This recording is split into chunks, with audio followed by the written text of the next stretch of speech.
Hello, I'm Ruth, and welcome to the first ever episode of This Is How We Roll.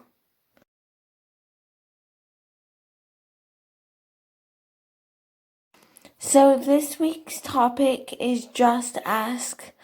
I was putting a lot of thought into what would be a good first topic, and I thought it would be Just Ask because it's something that I think so many people with disabilities want, is for people just to ask them things instead of staring. I think I speak for the majority of people with disabilities when I say just ask. It's so frustrating when people are staring at you when you know you could help them solve the problem of why they're staring at you. You'd be amazed how liberating it is for both sides, both the person with the disability and the person who wants to know about the disability.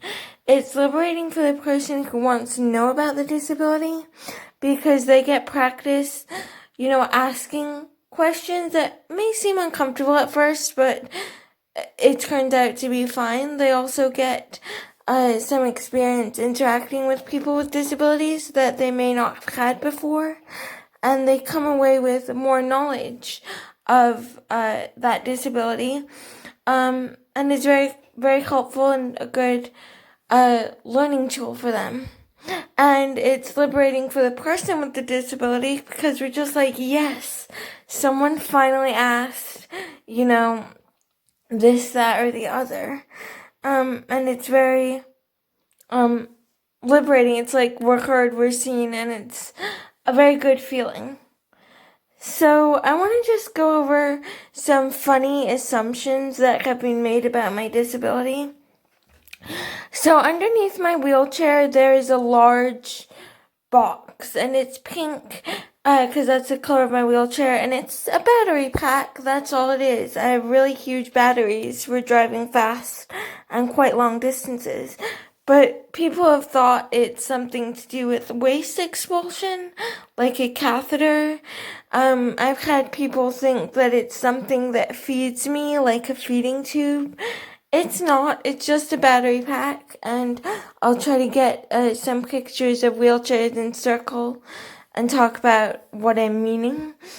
Another thing is I've had people ask me, how do you sleep? It's like, and they're shocked when I say in a bed. And they're like, I know, but aren't you hooked up to all these machines? It's like, no, I don't have a heart defibrillator. I don't have something to help me keep breathing at night. I just fall asleep and wake up like most people.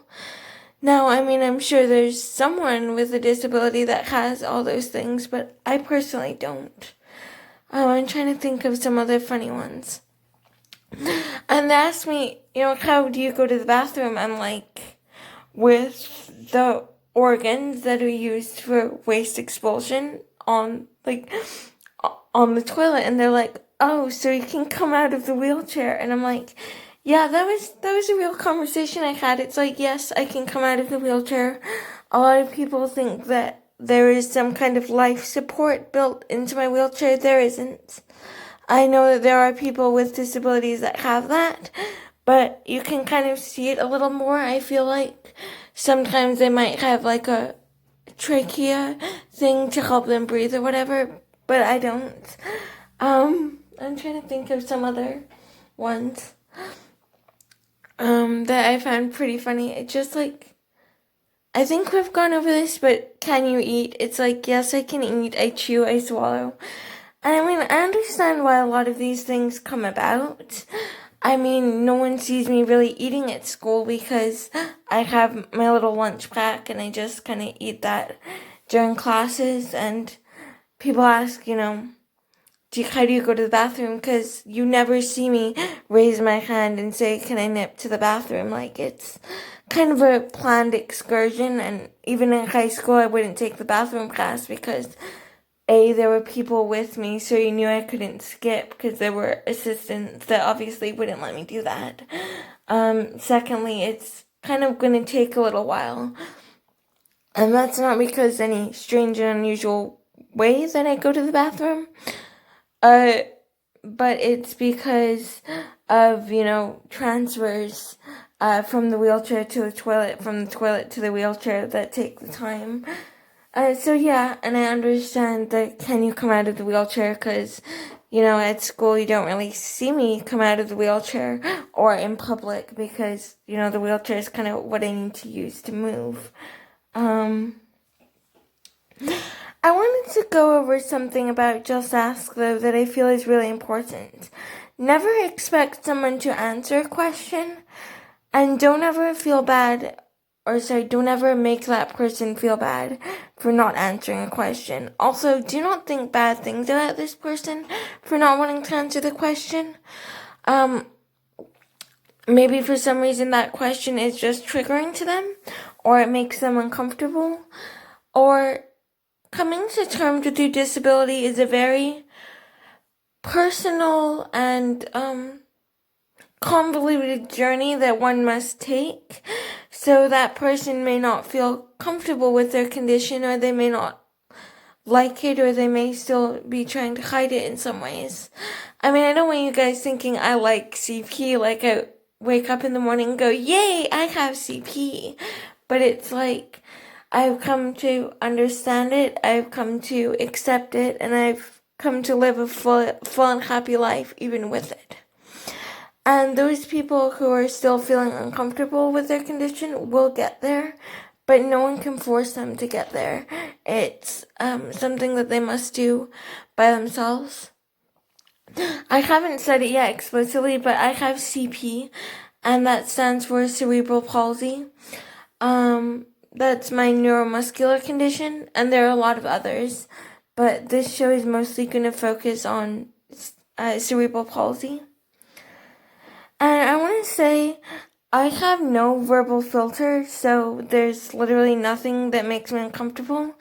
There's nothing that I won't answer, really, because A, I have no verbal filter, and B, I kind of just want to help people both understand the condition, and if you have this condition or a similar condition, I want to make life a little bit easier for you and help you figure some things out that have taken me, 19 years to figure out.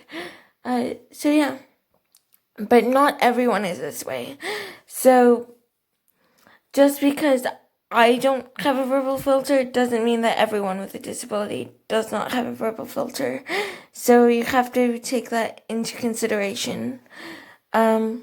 Especially when you're asking a stranger a question. So yeah, we want you to ask, but be mindful of that person might not want to answer, that person might feel uncomfortable with the question, that question might just trigger that person in another way, so just be mindful.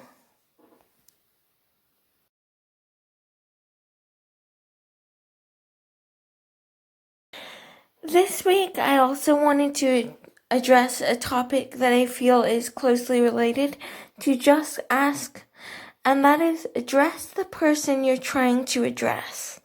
What I mean by this is, I can't count the times I've been out and people have asked my mom, sister, friend, assistant, what's her name or can she talk? It's like, ask me my name. I know my name, and yes, I can talk. I feel like, I know this because of excuses that I've had in the past. I didn't know you could talk. I didn't know that you knew your name or that you were, mentally cognitive enough to answer that. And I understand all these things. But I want to bring up something that I don't think people think about that often, is no one really knows another person's abilities. So if I go up to someone I don't know because I think they look cool and I might want to be friends with them, or I see a cute guy, I go up to them and I think they can talk. But until I say, hi, I'm Ruth, how are you, what's your name, I don't really know. That person might be mute. That person might have a mental disability, and no one really knows. I feel like people expect people with mental disabilities or or that are mute to have facial differences or to be acting different. And in some cases this is true, but in some cases, like with purely mental disabilities, maybe they do usually act a little bit different, but their assistant has managed to get them to sit down and just be quiet for a little while and work on something. In that case, they can pretty much be looking and acting like every other student or person you would see on the street. So until you go up and talk to someone, you never really know what they're capable of. And kind of linked to this, but in the opposite direction, is never assume abilities. Like, if someone looks or acts like they might have a mental disability, you can still address them because you don't know what they know. You don't need to address their assistant first. You can address them, and if they can't answer for themselves, so they don't know their name or they can't talk, at that point, their assistant would probably say, oh, he can't speak, or they don't know their name, or you can just move to asking their assistant if it's clear that they're not able to answer you.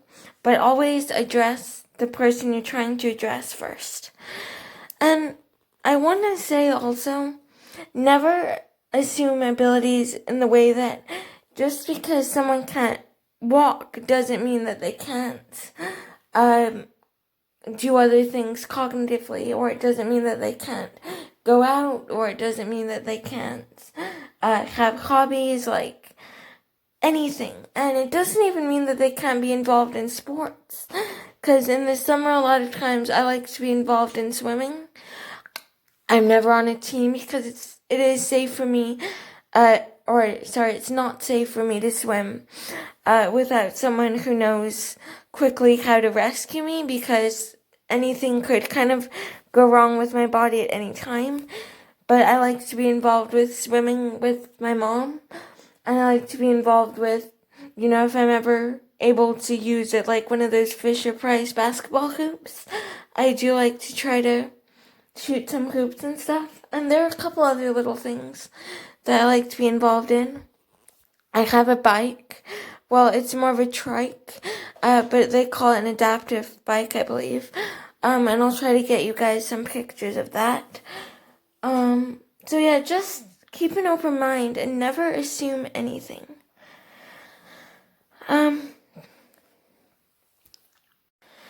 So that's it for this week. I'm sorry if I was a little discombobulated and rambling. I'm trying to get better at this, but this is my first ever episode doing something like this. So I'm looking for feedback, and anything negative, positive, just tell me everything. Eventually I do want to take this bigger. I want to take it to Facebook and Instagram, but I wanted to get some practice at it first, and I wanted to just open it up to my friends right now, friends and family, so that I can perfect it before I take it to a bigger forum.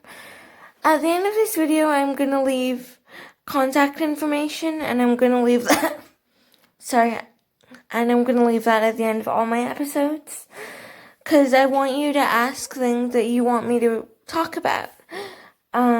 So literally ask me anything, don't be shy. Like I say, I have no verbal filter, so I'll answer just about anything. If for some reason your question makes me uncomfortable, I won't get mad, I'll just say that I don't feel comfortable answering. I know that I have a few friends on Snapchat that do have physical or mental disabilities, and if you want any of your disabilities talks about, just let me know and we'll talk about that condition as well. I want to debunk stereotypes and stuff for lots of different disabilities, not just my own. And if you do choose to say that you want me to talk about your disability, don't worry about it. I'll never name names unless you for some reason want me to, but we'll just talk about your disability if you want that discussed.